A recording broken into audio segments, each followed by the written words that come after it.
Hola, muy buenas tardes, bienvenidos una semana más a Legio Novena, bienvenidos al programa de historia de Radio Paradigma y como podéis comprobar, ninguno de los tres estamos en el estudio. Hombre, normalmente ni Dani ni Antonio tienen la posibilidad de hacerlo, pero en este caso tampoco yo puedo estar allí. Pero bueno, hemos dejado solo a nuestro técnico, hemos dejado solo a Javi, que esperemos que, bueno, hoy seguro que está tranquilo, él está allí solo y no aguantándome a mí. Pero, pero bueno, aún así vamos a traer el programa como hacemos siempre cada 2 semanas. Y nada, en este caso, bueno, antes de todo, por supuesto, presentar a mis dos compañeros como siempre, que son pues Dani Caparrós y Antonio Murillo. Buenas tardes a los dos. Muy buena, como siempre. Hola, buenas tardes, señores. Aquí estamos otra semana más para la historia, para ustedes. Todo para ustedes. Y por ustedes. Dani, ¿de qué vamos a hablar hoy? ¿Cuál es el menú que traemos en esta ocasión?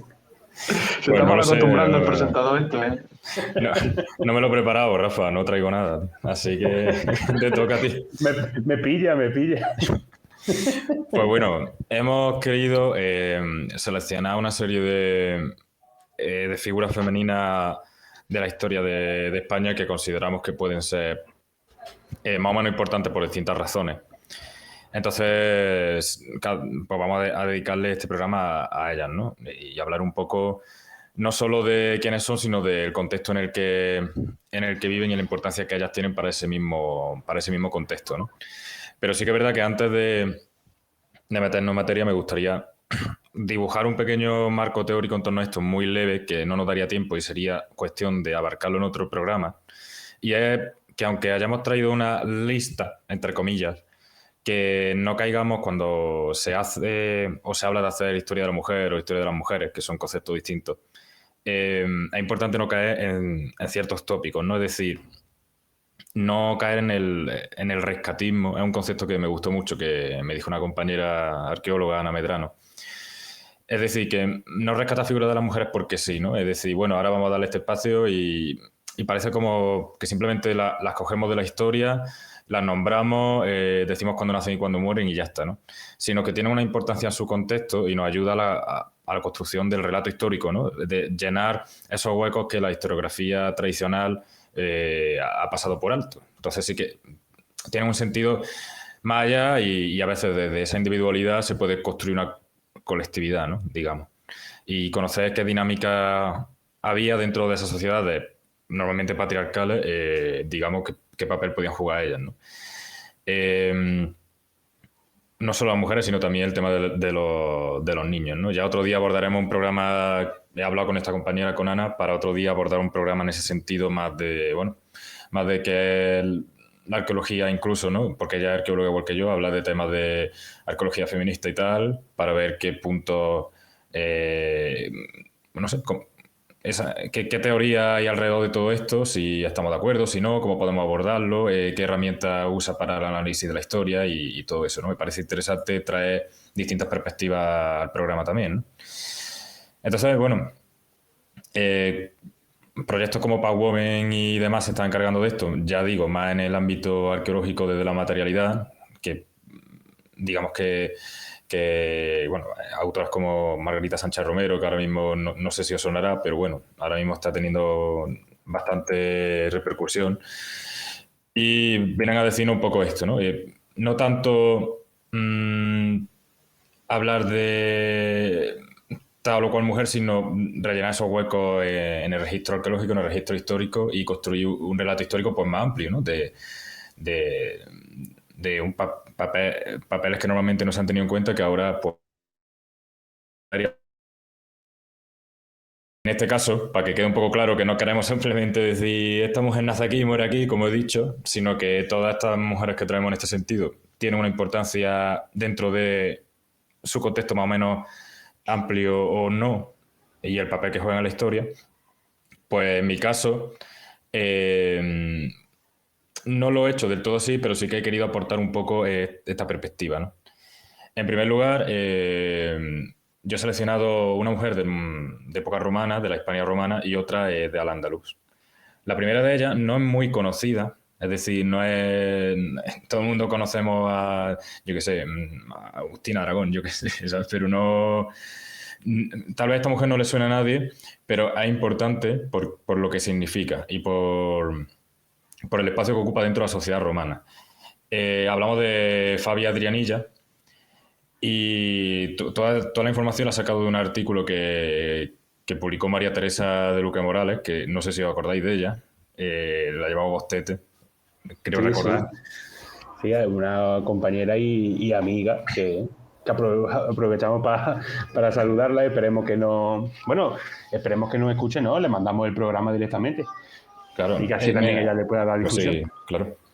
Me resultó muy interesante el artículo que publicaba acerca de Fabia porque es una figura muy interesante que me gustaría abordar mucho más, pero no le voy a, como vamos cada uno a decir, no me voy a parar mucho, no os preocupéis. Pero me parece muy interesante porque nos habla del evergetismo, es decir, el evergetismo, digamos que lo que significa es que para los miembros ricos notables de una comunidad distribuían parte de su riqueza aparentemente de forma desinteresada a esa comunidad, ¿no? En Roma eso es una actividad muy común, es decir, los grandes vergetas, los que pertenecían a las familias senatoriales, los más importantes de la sociedad romana, hacían una serie de obras públicas, dedicaban dinero a X cosas, para realmente más que ayuda a la sociedad, que al final lo termina haciendo, realmente era una estrategia para potenciar su propia familia y su legado, ¿no? Y su gens.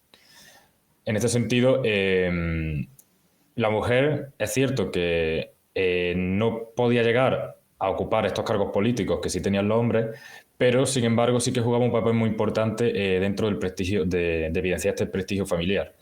Y es aquí donde Fabia Adrianilla tiene un papel clave, ¿no? En la importancia de evidenciar la importancia de la mujer, la munificencia cívica y cómo podían participar en la vida pública.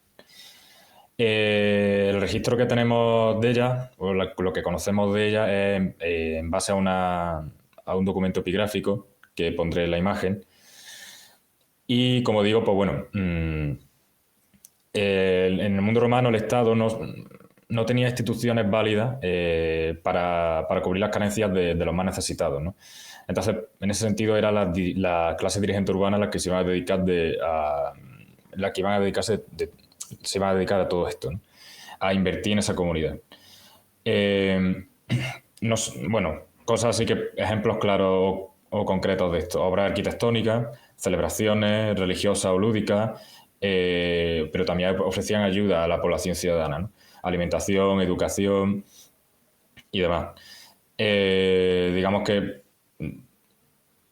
la importancia que tenían estos colegios, ¿no? Que eran estas agrupaciones, asociaciones, eran de menor influencia en comparación, porque sí que había asociaciones que se ocupaban, miembros que integraban ciertas asociaciones, pero al final no tenían tanto poder como el poder económico que tenían esas verjetas de la élite, ¿no?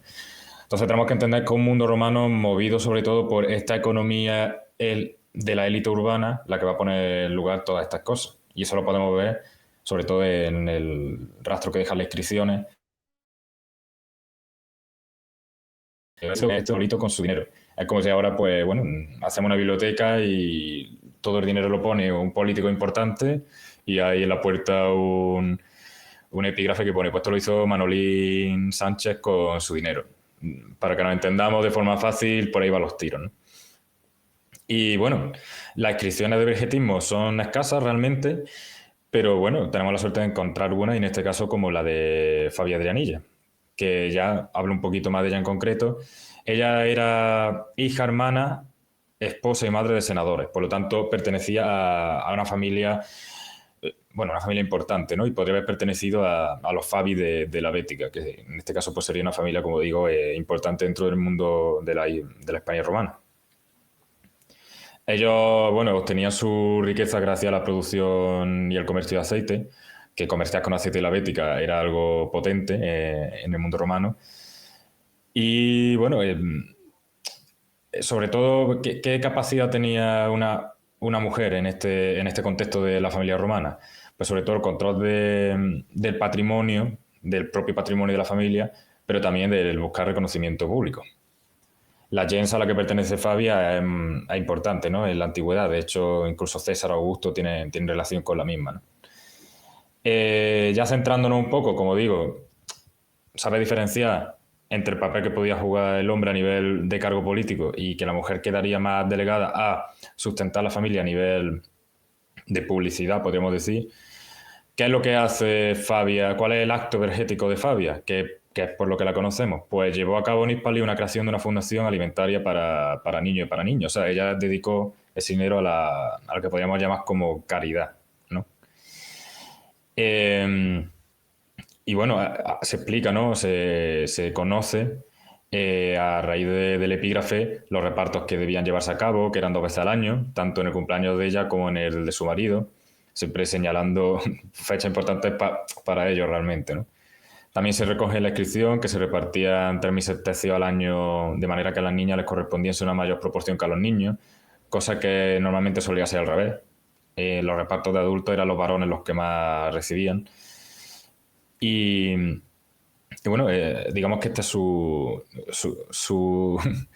ayuda a la sociedad, ¿no? Y bueno, que el caso de Fabia era sobre todo para, aunque no sea una persona conocida, quería traerla para evidenciar qué papel podía jugar una mujer romana, en este caso perteneciente a la élite, en un mundo romano donde son los varones los que ocurren esos cargos políticos senatoriales, ¿no? Y gracias De hecho, a... Dani, solamente los varones podrían ser ciudadanos. Claro, y tenía ese... Eran de pleno derecho al final. Claro. O sea, en ese sentido, claro,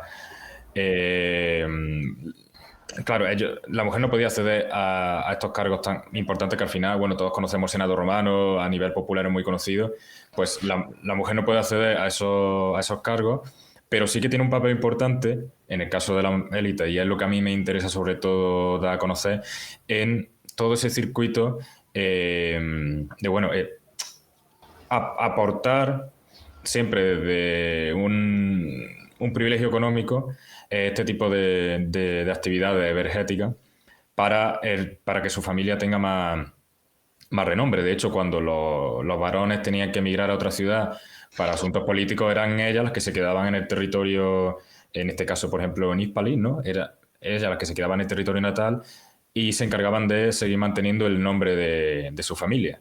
Por lo tanto, no jugaban un papel meramente como se ha concebido tal vez de, bueno, un papel secundario, sino que tenían esta función que para mí es importante, ¿no? Manejar patrimonio de la propia familia y con distintas actividades energéticas, al final, hablar de la importancia de su familia, mantener ese legado, ¿no? Al final es una búsqueda de prestigio, que bueno, ahí ya podríamos hablar si le interesa más ayudar a la gente o si le interesa más que sean conocidos en todo lo que es la sociedad romana, ¿no? Pero bueno, eso es... Al final Eso es otro son... debate. Claro, al final son ayudas que se encuentran los necesitados y que sirve como excusa para manifestar la condición social de esta familia. Y bueno, sobre Fabia pues traía muchas más cosas, pero supongo que más o menos queda claro cuál era la intención que tenía con esto y era por conocer un poco más la mujer en el mundo romano, aunque hablemos de una parte de la sociedad que es la familia senatorial, ¿no? Pero otro día podemos hablar de gente de otras capas sociales como esclavos y demás, que también es interesante. Sí, pero es verdad que ahí quizá la mujer tendría, o sea, ya de por sí tenía una serie de limitaciones fundamentales en el mundo romano, pero también, como tú dices, esa diferenciación social entre las familias senatoriales y las capas populares también debemos tenerla en cuenta y probablemente si Fabia hubiese pertenecido a las capas populares no estaríamos hablando de ella hoy día. Claro, al final no ha quedado constancia de ella por ese epígrafe y todo eso está relacionado con la condición social que juega dentro del mundo romano. Tiene limitaciones como mujer, incluso dentro de esa, de esa capa social, pero gracias a pertenecer a esa capa social sí pudo tener esa exacto, importancia. totalmente. Y juega con las herramientas que tiene a mano y que puede usar, ¿no? Pero bueno, me parece interesante para... Bueno, normalmente a lo mejor la gente que no escucha pues no conoce tanto ese tema y vi el artículo de... Bueno, es que le decimos Tete, pero vamos, por confianza, pero de María De María Teresa. Teresa de Luque. Y dije, pues lo voy a traer porque aunque no sea una persona conocida en la historia, me parece que es suficientemente importante como para hablar de esto, ¿no? Y mi siguiente invitada, digamos, tampoco muy Que conocida. pase. Bueno, Tampoco, dime, Rafa. hubo polémica porque hace relativamente poco, acordáis que en Córdoba hubo esta polémica de los cambios de nombre de algunas calles. Y una de ellas fue la de periodista Quesada Chacón, que se le cambió el nombre por Escriba Lubna. De Lubna vengo a hablar, claro. Claro. O sea, de ahí que saqué el tema. pues Lubna de Córdoba, que a lo mejor no muchas personas la conocen, pero una figura muy interesante también. Ella fue secretaria de Al-Hakam II y fue conservadora de la Gran Biblioteca de Córdoba. Digamos que, bueno, a todos nos suenan Averroes, Maimónides, Ifigna, Bulcasi, pero tal vez no nos suene tanto Lubna de Córdoba y yo creo que es una figura que en ese sentido pues me apetecía traer, ¿no? Como ya hablamos en su día de historia del Andaluz, pero bueno, pequeño repaso, ¿no? Sabemos que Alberramán III fue el último emir independiente de Córdoba, que fundó el califato en 929, califato que terminó con una intensa guerra civil en el 1031, ¿no? Pero bueno, antes de la finalización de este califato, Al-Hakam II sucederá a Alberramán III, nuestro primer califa, y se convertiría en el segundo califa omeya, ¿no? Él, como ya hablamos, se dedicó primero a resolver problemas territoriales y políticos que llevaba arrastrando de tiempo de su padre. Se impone a los reinos cristianos, asegura la frontera y la supremacía cordobesa en la península. También se convierte al final en el árbitro de los conflictos internos, ¿no? También en Norte de África contra los idrisíes, que eran aliados de los fatimíes, que eran sus enemigos en África. También se pelea en Sevilla con los vikingos. Bueno, digamos que una vez, esto ya se habló, por eso paso rápido, paso por lo alto. Una vez ya consigue que todo lo político quede bien, bueno, me voy a dedicar un poco a las letras, ¿no? Y a disfrutar de la vida, no ir pegando por ahí tanto palo, que hay más cosas en el mundo. Voy a prepararme para pasapalabra. Así que bueno, lleva a cabo una serie de reformas urbanísticas, amplía la mezquita Al-Jama de Córdoba, o sea, nuestra mezquita, la que todos conocemos, y le interesa bastante la ciencia y las letras, como digo, por lo que termina fundando la Gran Biblioteca de Córdoba, con más de 400 volúmenes, que es una locura. Y bueno, y todo este contexto previo sirve para presentar a Lubna de Córdoba. Ella fue una esclava de origen cristiano, que esto era muy común en la corte califal. Ella fue criada en la corte de Medina Zara y, como digo, no es raro, ¿no? De hecho, el propio Hisam II era hijo de una esclava cristiana llamada Suf, concubina del propio Hakan II, ¿no? Lubna poseía unos amplios conocimientos en geometría, cálculo, gramática, métrica árabe. Y bueno, dada su formación amplia, en su juventud pues consigue un puesto de copista en la Biblioteca Real. Lubna finalmente consigue su libertad y es nombrada secretaria personal del califa Hakan II y se convertirá además en la conservadora de la Gran Biblioteca de Córdoba. Se dedicará a la creación literaria y a la enseñanza y creo que esto es algo que he leído, pero debería, no sé si es del todo así, pero creo que junto a el judío Im Shaprut, que nosotros conocemos muy bien, Hasdai Im Shaprut, fue cuya calle de nuestra favorita, desde luego. Es una de nuestras favoritas, efectivamente. Pues fue junto a él promotora de la Biblioteca Real, o sea que es una figura muy importante y que ambos fueron promotores, ¿no? En ese sentido. Junto a Lubna podríamos destacar otras figuras como Al-Qulub o Walada, entre otras. La primera cantora y poeta que fue esclava de Almanzor, Pensaba que iba a Sí, decir cantadora, ¿no? cantadora. No, estaba a punto, estaba a punto. Y bueno, Walada, que era la A hija Lola del Flores de califa. Al-Ándalus, ¿sabes? Sí, pues seguro. Y también, pues bueno, Walada, que era la hija del califa Omeya Muhammad II y que fue una de las más célebres poetas del Andaluz, ¿no? Su La historia de mayor, amor, ¿no? Con Ibn sí. Hazm, Bueno, que justo tengo aquí el collar de la paloma de collar Ibn de la paloma. Hans de Córdoba. Que bueno, eso también podríamos hablar porque a mí me encanta todo el tema de la poesía, ¿no? Y bueno, digamos que la mayoría de mujeres que se dedicaban a estas actividades eran mujeres libres o de familia acomodada, como el caso anterior, o el caso de estas esclavas, porque claro, estaban dentro de la corte, entonces sí que tenían acceso un poco a esa formación. Y bueno, ya está. Para conocer más estas figuras, vuelvo a recomendar el libro de historia del Andaluz, historia de Al-Ándalus de la vida cotidiana en la Córdoba califal. Que bueno, el libro que trata sobre el libro de Historia y Arqueología de la vida en Al-Ándalus, que es de Cristina Camacho y Rafael Valera, para conocer eso, como digo, aspectos de la historia del Al-Ándalus y de la vida cotidiana en Córdoba durante el califato, que de aquí es de donde he sacado gran parte de la información sobre Luna. Me parecía una figura interesante para traer, para conocer cómo dentro de esa vida cortesana del califato, pues también, bueno, las mujeres tenían un papel que podía más o menos también dedicarse a todo el tema de las artes y la literatura y la ciencia, y hay más de una y más de dos que lo hicieron y que son también figuras a reconocer, y sobre todo el caso de Luna, que parece un espectáculo, ¿no? Todo lo que significó para la gran biblioteca de Córdoba. Y Es no sé verdad si que nos cuesta un lo... poco.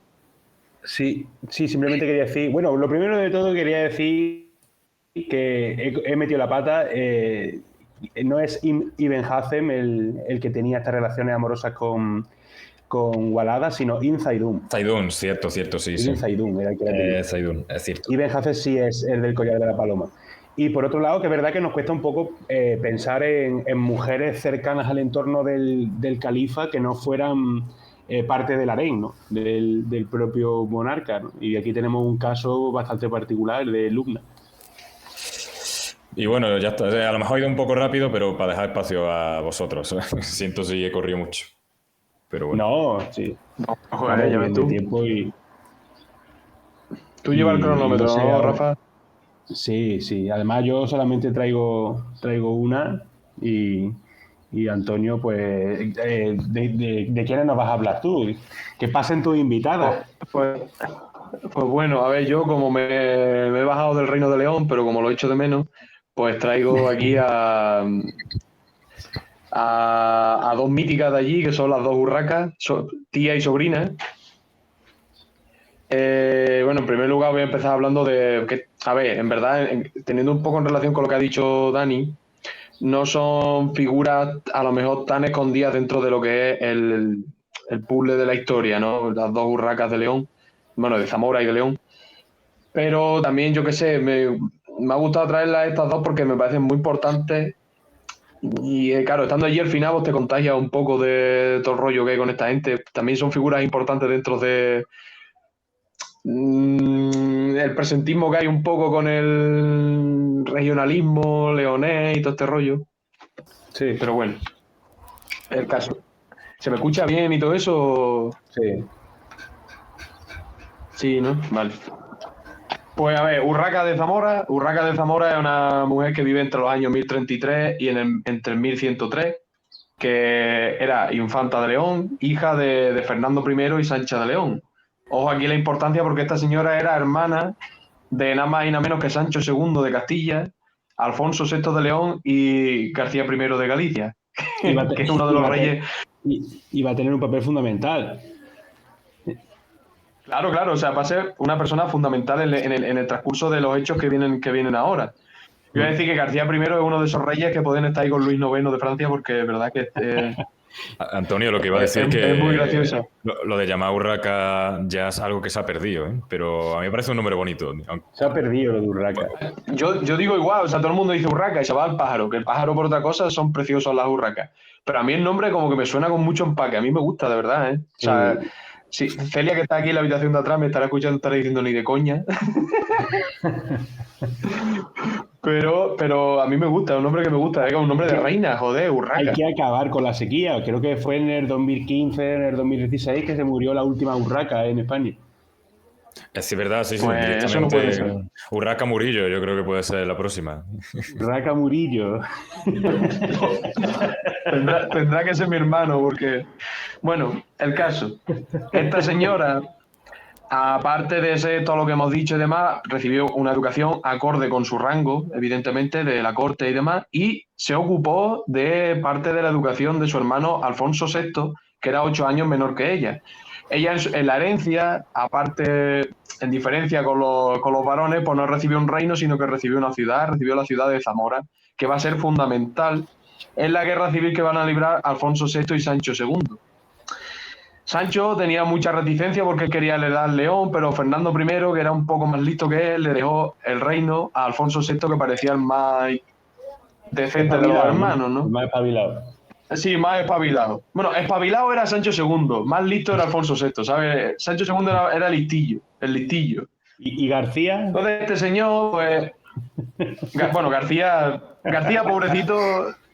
Bastante déjalo. tenía con estar allí en Galicia. García, bueno, pues el tío vivió toda su vida en un castillo, en la prisión, pero en un castillo. Y viviría bien, seguro, porque allí viviendo estrellas todo el día. Pues allí estaba, allí encerrado en la torre todo el día, que si me traía el mancebo 2 estrellas y ya pasaba allí la tarde. Así, viendo así el echaba el Depor, día, ¿eh? Viendo el Depor, tomando estrellas. A ver si tenemos que llamar a Araceli a que hable. Esa es la vida de García. Bueno, ella hablaba portugués, pero seguro que... Se lo pasaba bien. Seguramente hablé gallego también. El caso que a Sancho no estaba contento con esto y termina enfrentándose a su hermano, ¿no? De hecho, derrota a Alfonso en la batalla de Golpejera y lo encarcela. Y se corona rey de León, ¿no? Pero Urraca al final acaba intercediendo por él y consigue que Alfonso VI pueda exiliarse a la taifa de Toledo, la cual luego conquistará en 1085, ¿no? Como todo el mundo sabe. La taifa de Toledo que estaba gobernada por Al-Mamun. Buen nombre también, la verdad. Al-Mamun. Sí. Que era amigo de Alfonso. Sí, eran amigos, claro. Sí.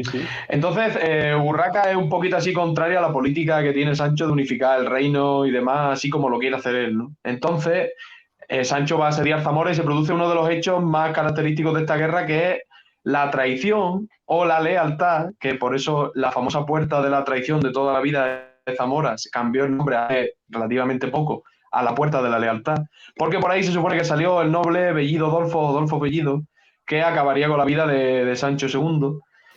Que es muy nombrado seguramente por Urraca de Zamora. Muy nombrado en el Cantar de Mío Cid. Claro, porque el Cantar de Mío Cid... Claro, de aquí viene la jura de Santa Gadea y demás, el episodio este así un poco legendario, ¿no? Sí. Y todo este rollo. Bueno, una vez esto, pues ya conocemos, ¿no? Alfonso VI, rey, de los más máquinas de la historia de la Edad Media de España, y muy importante también sigue siendo la figura de Urraca en su corte, porque en la práctica, ella era consejera de Alfonso VI y en la práctica ejerció como una especie de canciller del reino. O sea, daros cuenta de la importancia que tenía esta señora dentro de la corte. Era la Otto de Alfonso, ¿no? Sabía que iba a decir eso. Es que lo sabía. De hecho, Urraca también apoyó a Alfonso cuando decidió encerrar a su hermano García en el castillo de Luna. Y bueno, otras cosas importantes de Urraca de Zamora, por ejemplo, es el cáliz de Doña Urraca, que se supone, y hay muchas leyendas con que es el cáliz sagrado, ¿no? Donde vivió Jesucristo y demás. No me acuerdo ahora cómo tiene el nombre específico de ese artefacto. Sí, bueno, el cáliz, ¿no? El sagrado. ¿Será? Sí, el cáliz sagrado. Es que yo creo que tenía otro nombre. ¿El Santo Grial? Eso, el Santo Grial. El Santo Grial. Que bueno, si lo queréis ver, está ahí en el Museo de San Isidoro de León. Está muy bonito el cáliz y el museo en general. Y nada, sus restos descansan, creo, en el Panteón de los Reyes. Y digo creo porque durante la invasión francesa fueron saqueadas todas las tumbas de los reyes que estaban ahí. Y bueno, y ahora vamos con la siguiente, que es la otra Urraca, que es Urraca de León, sobrina de Urraca de Zamora, hija de Alfonso VI de León. Esta señora vivió entre el 1081 y el 1026 Y también es importante, bueno, es gracioso que se la nombre en la historia todos los reyes son Alfonso no sé cuántos, no sé qué. Esta mujer era Urraca I la Temeraria, que a mí me gusta, o sea, se le da ese nombre seguramente por la cantidad de guerra a la que se vio obligada a realizar, porque no la quería en el poder ni Cristo, pues seguramente porque era una mujer, y también esto es a tener en cuenta, porque la verían más débil o algo, pero la tía se mantuvo en sus 13 durante todo su reinado. Y ojo, porque esta señora fue la primera mujer en Europa que ejerció un reinado de pleno derecho, no como reina consorte ni nada, no, ella era la reina. Y es la primera vez en Europa que pasa esto. Y es muy importante esto también dentro del propio contexto, porque luego su hijo, Alfonso VII, va a ser que realice las primeras cortes en las que participe el tercer estado, o el pueblo llano con representantes de las ciudades. Lo que hace que, bueno, pues León, tú vas a León y hay un montón de cartelitos de cuna del parlamentarismo, que toda la vida estaba atribuido a Inglaterra y por unas cortes que tuvieron en el 1200 y pico, y las de León son en el 188. Exactamente, en el 188. O sea que se dejen de poner medalla a los ingleses, que no, ni para eso van. En fin.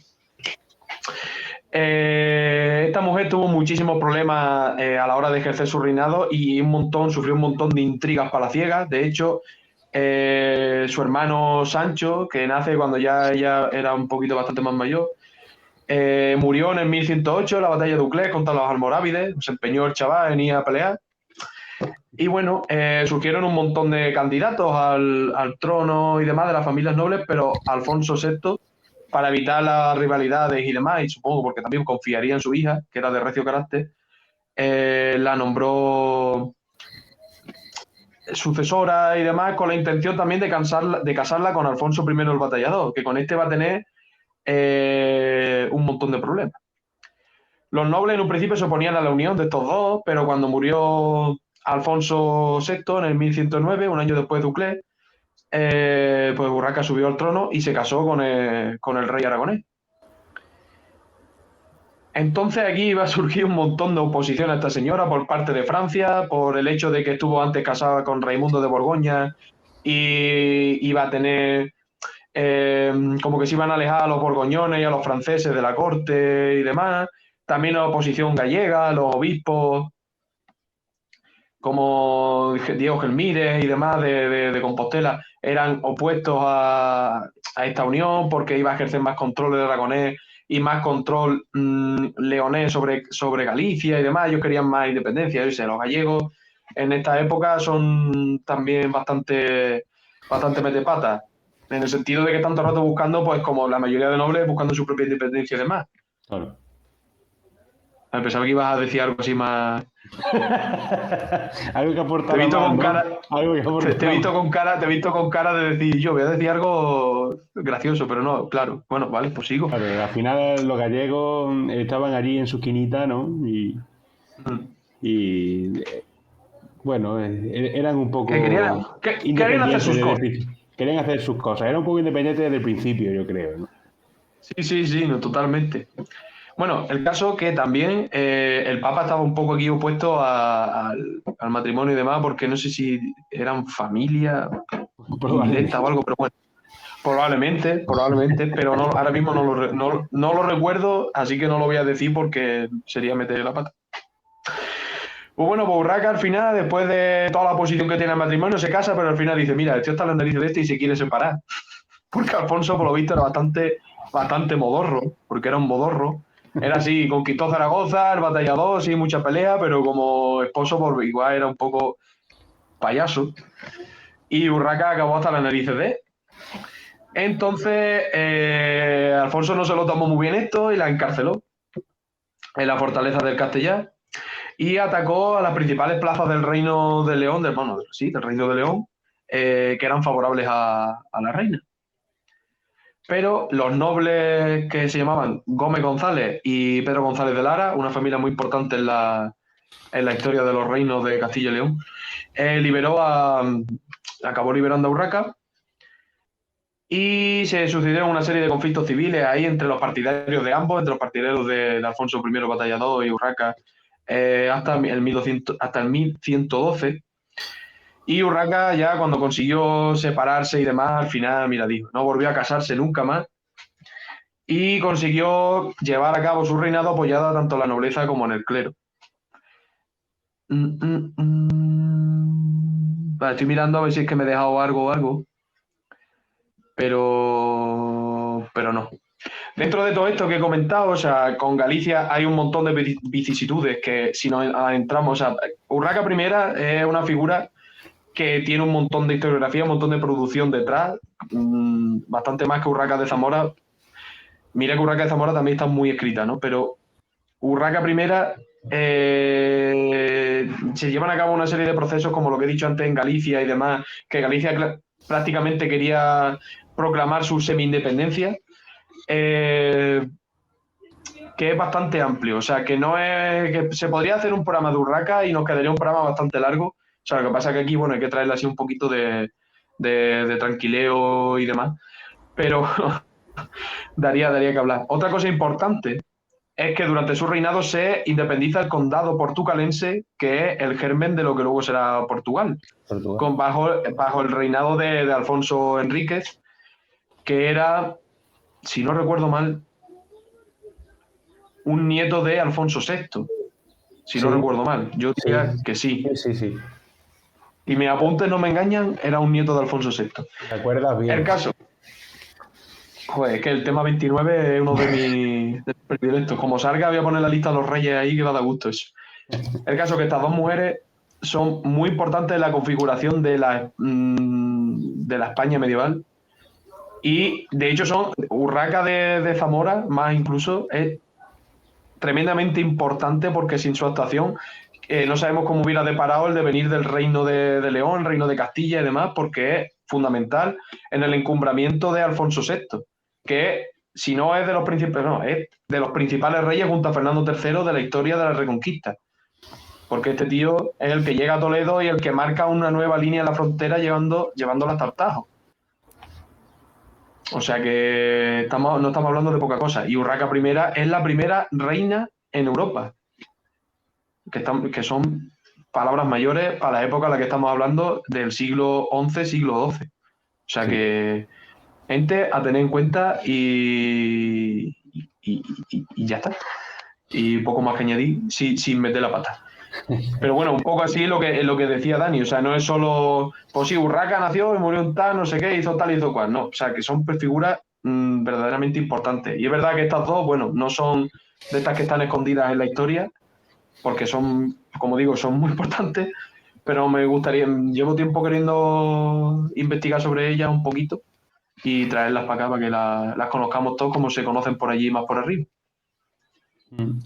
Sí, el caso de las urracas, que tienen esa relevancia política, ¿no?, en la historia de España, y en el caso de las mujeres que ha traído Dani, pues también vemos esa importancia social, cultural, en el caso de Lumna, con la biblioteca de Alaquén II.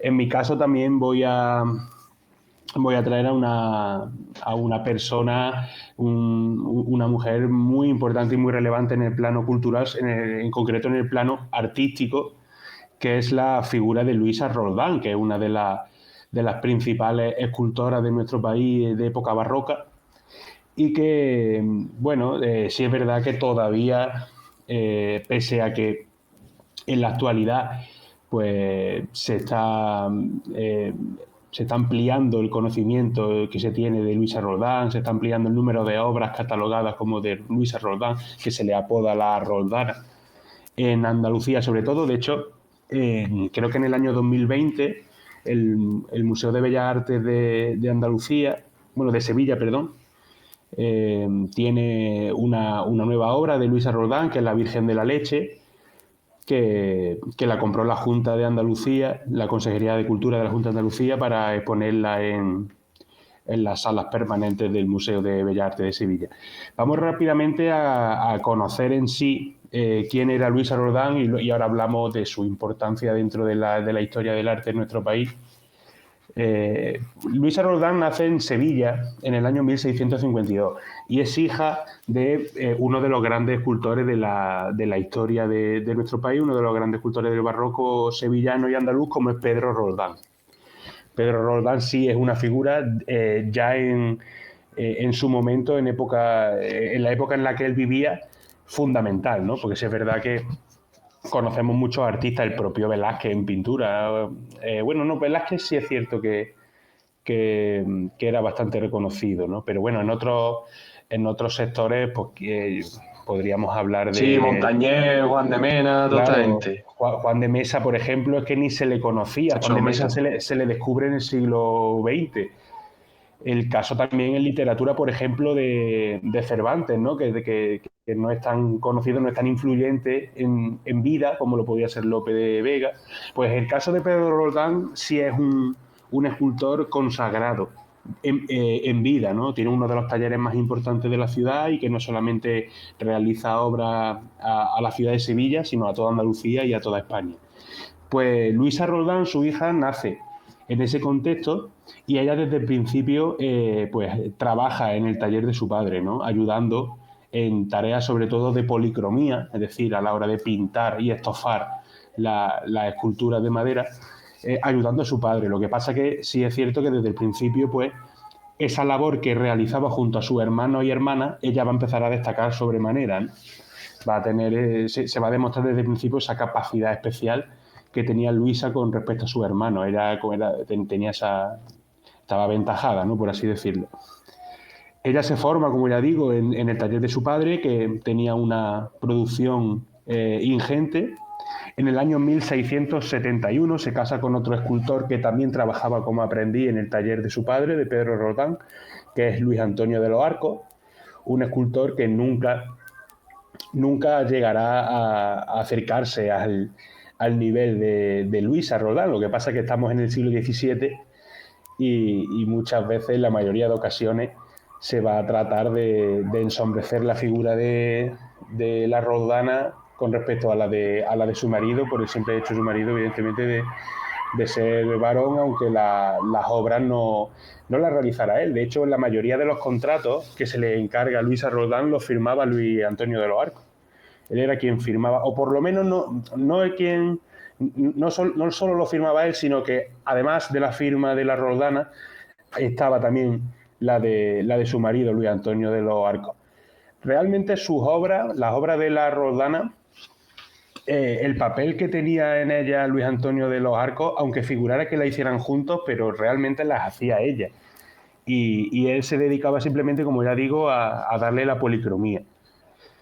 En el año 1686 se traslada el matrimonio a Cádiz, porque lo llama el Cabildo Catedralicio de la ciudad de Cádiz para hacer una serie de imágenes que decoraran la Catedral de Cádiz, entre ellas la de San Servando, que es uno de los patrones de la ciudad de Cádiz. En esa imagen de San Servando se puede leer: diseñado por Pedro Roldán, hecho por Luisa Roldán y estofado por Luis Antonio de los Arcos. Que a mí también me suena una manera de decir, vamos, esto lo ha hecho Luisa Roldán, lo que pasa es que tenemos que poner también el nombre del padre y del marido para que quizás tenga más prestigio, ¿no? Por así decirlo. En el año 1688, el matrimonio de Luis Antonio de los Arcos y de Luisa Roldán se traslada a Madrid para trabajar en la corte. Hasta este punto vemos la importancia que tiene Luisa Roldán, pese a no tener ese reconocimiento, pero realmente sí son del agrado incluso de la corte sus obras, ¿no? Y allí es llamada para trabajar. En el año 1692, de hecho, se convierte en escultora de cámara de Carlos II, que luego, posteriormente, cuando se muera Carlos II y lleguen los Borbones al poder con Felipe V, va a seguir siendo escultora de cámara. Y finalmente muere en Madrid en el año 1706. La figura de Luisa Roldán, como ya digo, es fundamental en la historia del arte, en primer lugar por una cosa fundamental, que es la primera escultora española registrada. La primera escultora de la historia de España es la de Luisa Roldán. Además, es una escultora, como ya digo, que alcanzó una maestría a la altura de los grandes escultores, de los grandes artistas, no solamente del barroco, sino de la historia de España, ¿no? De hecho, un pintor cordobés del siglo XVIII, Antonio Palomino, decía que la maestría alcanzada por la Roldana era semejante a la de su padre. Sin embargo, como ya digo, pese a tener esta maestría, pese a tener la capacidad que mostró a lo largo de toda su vida, sí es cierto que, bueno, por la situación histórica, por el siglo en el que le tocó vivir a nivel social, pues nunca estuvo reconocida por sí misma como una de las grandes escultoras. De hecho, ella, pese a ser escultora de cámara, que fíjate lo que estamos hablando, ¿no? Escultora de cámara del rey de España, pese a ello, ella muere por pobreza, ¿sabes? Ella muere de pobreza en el año 1706, en la más absoluta pobreza, viviendo grandes penurias, porque a nivel económico no se le reconoce su labor como debería ser reconocido la labor de un escultor de cámara. También es verdad que tenemos que tener en cuenta que estamos en finales del siglo XVII en España. La situación económica de la monarquía hispánica en estos momentos es bastante grave, pero pese a ser escultora de cámara del rey, con todo lo que a nivel de prestigio conlleva, a nivel económico eso no le supuso nada, ¿no? De hecho, como ya digo, se muere de pobreza. También su relación con su marido, Luis Antonio de los Arcos, no fue nunca satisfactoria.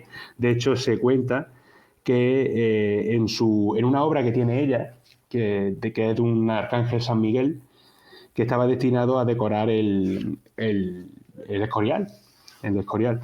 Ella se autorretrata en el Arcángel San Miguel, y si conocéis la iconografía de San Miguel Arcángel, siempre está con una lanza pisando y derrotando al demonio, ¿no?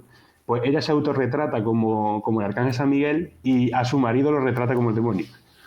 Entonces, quizá también un poco yo creo que por esa relación que tuvieron que tener, ¿no? En la que el propio marido veía que era de una calidad bastante menor que su mujer, pero como él era el hombre, él era el marido, tenía esa capacidad social, ese prestigio, ¿no? que no tenía ella, y quizá a ella también eso le perturbó a lo largo de su vida, ¿no? El que su marido tuviera que tutelarla, por así decirlo, tuviera que añadir su firma en su obra, que muchas obras que eran de la Roldana se las atribuyera al marido, ¿no? Porque de hecho tenemos algunos ejemplos como los ladrones Dimas y Gestas del paso de misterio que procesiona en Sevilla de la Hermandad de la Exaltación, los hizo la Roldana y estaban atribuidos a Luis Antonio de los Arcos, ¿no? Entonces quizá también ella eso lo tuvo que sufrir a lo largo de su historia, ¿no? A lo largo de su vida. No sé si hay algo que comentar. Es que tú te das cuenta que en verdad hasta hace no mucho relativamente las mujeres tenían que tener autorización del marido hasta para abrirse una cuenta en el banco, aquí en España, por ejemplo. Bueno, eso es cosa del franquismo, no cosa que fuera de el mundo occidental, una cosa cultural del mundo occidental. Pero en aquella época, sí, hasta hace cuánto había seudónimos en las mujeres para escribir obras, para realizarlas. Y lo de que viviese, por ejemplo, en la corte, o sea, que trabajase en la corte y acabase en la pobreza, evidentemente era porque la considerarían una artista menor. Porque tiempo atrás, cuando la economía de la monarquía con Felipe IV estaba peor, Velázquez vivía como un rey seguramente. Y con Carlos II, que la economía tiene un pequeño empuje y va un poquito mejor, esta mujer estaba en la miseria. A ver, pues eso nos da un poco de cuenta de lo que queremos también un poco tratar con esto, de yo qué sé. Sí, y yo no sabía nada de estas mujeres, ¿eh? O sea, me has dejado flipar con tus conocimientos de arte, cabrón. Me tienes que explicar cómo haces para eso, porque yo estoy temiéndole a las prácticas de arte, te lo juro. Sí, bueno, yo conocía a esta mujer al final por mis conocimientos capillitas. Eso te iba a decir, que Rafael Barroco se lleva muy bien, claro, por razones evidentes. Claro. Entonces, bueno, he profundizado un poco sobre su figura y la verdad que es bastante interesante, porque es verdad que la Roldana, y tú ves alguna obra, a ver si podemos poner alguna obra de la Roldana aquí en el programa. De las que han nombrado pondré... Sí, y son una auténtica joya del barroco. A la altura de su Pues si la padre, estás y a comparando la a nivel de altura los de mejores, Juan de Mesa y a la altura de los grandes, los grandes. Sí. pues entonces, ojo.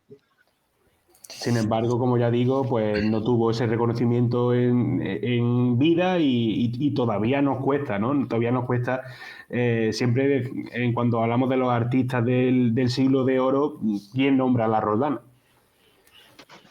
Ya. No, pues yo ya, de hecho, como me caiga el barroco y no tenga otro tema que hacer, las menciono, pero vamos. Pero del tirón, vaya. Totalmente. Así que no sé si tenéis algo que añadir de lo que hemos estado hablando a lo largo del programa. Pues bueno, sí, yo quería decir que al final creo que cada uno hemos elegido ciertas figuras que pueden ser representativas de algo que queríamos hablar, ¿no? Hemos tocado un poco palos desconectados, pero con un sentido de alguna forma de, bueno, no solo rescatar la figura en sí, sino también la importancia que tiene en su contexto. Y es un poco lo que me resultaba interesante. Incluso ya animo a dar el siguiente paso en otro programa y ya digo, si pudiese acompañarnos Ana, que alguna vez ha hablado de ella, sería muy bueno porque esto ella lo sabría hablar genial. Más allá del aspecto historicista que de una figura histórica, más allá de su propio contexto, también hablar de toda esa parte que la historia no ha tenido en cuenta, porque al fin y al cabo, por ejemplo, yo he hablado de Fabia dentro también de un ambiente, o sea, dentro de un contexto político también. También Antonio ha hablado también dentro de un contexto político, pero que ocurre, y es la invitación que hago a hacer un programa con toda esa parte de la historia que no se ha tenido en cuenta, es decir, la cotidianidad, la actividad de cuidado, es decir, no somos reyes ni senadores ni artistas barrocos si no hay una reproducción social base, que muchas veces es algo que no se ha tenido en cuenta y no se ha estudiado, por ejemplo, la propia niñez, más allá del papel de las mujeres, y todos esos temas se están viendo últimamente y son perspectivas interesantes para completar un vacío en la historia, que para mí es de lo más importante, que es cómo nos cuidamos, cómo, no sé, ese papel que al final, no sé, como que eso existe más que las espadas, ¿no? Por así decirlo, ¿no? Y entonces, pues, me interesaría hacer un programa en esa perspectiva, que como digo, vamos, hay alguna conferencia que puedo poner en la bibliografía que Margarita Sánchez Romero, que es prehistoriadora, y habla de este tema y me parece como que sería el siguiente paso que podríamos dar abarcando este tema, y no solo este, vamos, que sobre tendencia histórica y teoría arqueológica, por ejemplo, y tal, hay mucho que hablar y podríamos ir dedicando programas también a cómo se interpreta la historia de distintos apartados y demás, y era un poco una invitación a plantearse este tipo de cosas, el programa este. Espero, no sé si ha gustado el esquema o no, pero bueno, ya nos dirá la gente con las reproducciones, veamos si hay éxito. Y ya está. Sí, bueno, sobre todo lo que A ver. queríamos es no, lo que has dicho, Dani, ¿no? No rescatar fuera de su contexto, no simplemente hablar de la biografía de 5 mujeres, sino cómo fue su vida dentro de su contexto, cómo influyeron en él, ¿no? Y también viendo las caras de una moneda, distintas caras de una moneda, ¿no? En el caso de Antonio, por ejemplo, que ha traído, nos ha hablado de reinas que sí tenían ese, como es lógico, ese poder y esa influencia. Y luego en el caso, por ejemplo, de la Roldana, que como pasa un poco desapercibida por ese contexto, ¿no? Por la sociedad, por el mundo el que le toca vivir. Entonces, no traer, como dice Dani, 5 mujeres y hablar de ellas, de su biografía y obra sin más, ¿no? Sino cómo se relacionan con la época que les tocó Claro. vivir y cómo influyeron en esa época. Era lo interesante. Y por eso animo a que demos el siguiente paso y hablar ya sobre la mujer en general, fuera de grandes figuras, qué aportaba a la sociedad y qué dinámica había. No sé, me parece también un tema interesante. Pero bueno, ahí está, desde Fabia hasta la Roldana, pues ha pasado mucho tiempo, pero aquí hemos estado hablando de ella, ¿no? Así que no sé, nada más. Pues bueno, chicos, toca despedirnos y no sé si tenéis algo más que decir. Si no, cerramos el programa de hoy y citamos a nuestros oyentes, a nuestros amigos que nos escuchan todos los fines de semana, o por lo menos que de cada 2 fines de semana se tiene algo que decir, y si no, pues lo citamos para el próximo programa. Nada, ya pues sí, ya está, que mal hemos contado ya. Bueno, hombre. un saludo a Cruzando el Charco, que Bastante. los últimos programas que le han hecho entrevistas y tal nos han nombrado y han hablado muy bien de nosotros, así que un saludo. Siempre. Yo siempre digo que nos gustó mucho la colaboración que hicimos con ellos y que desde entonces tenemos una conexión bastante bonita. Lo último de Fed Lipinas le hicieron una entrevista y hablaron demasiado bien, así que lo agradecemos. Y hasta luego. Así que nada, chicos. A la feria, ¿no, Rafa? A la feria, bueno. Bueno, tú todavía. Ahora mismo no, pero bueno. El fin de semana. Creo que todavía no la he cerrado. Bueno, chicos, pues nos vemos en el próximo programa. Cuidaros mucho y nada, hasta pronto. Un saludo.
Paradigma Media Andalucía es una entidad sin ánimo de lucro cuyo objetivo es ofrecer a la sociedad una plataforma de información libre y objetiva, como por ejemplo esta radio.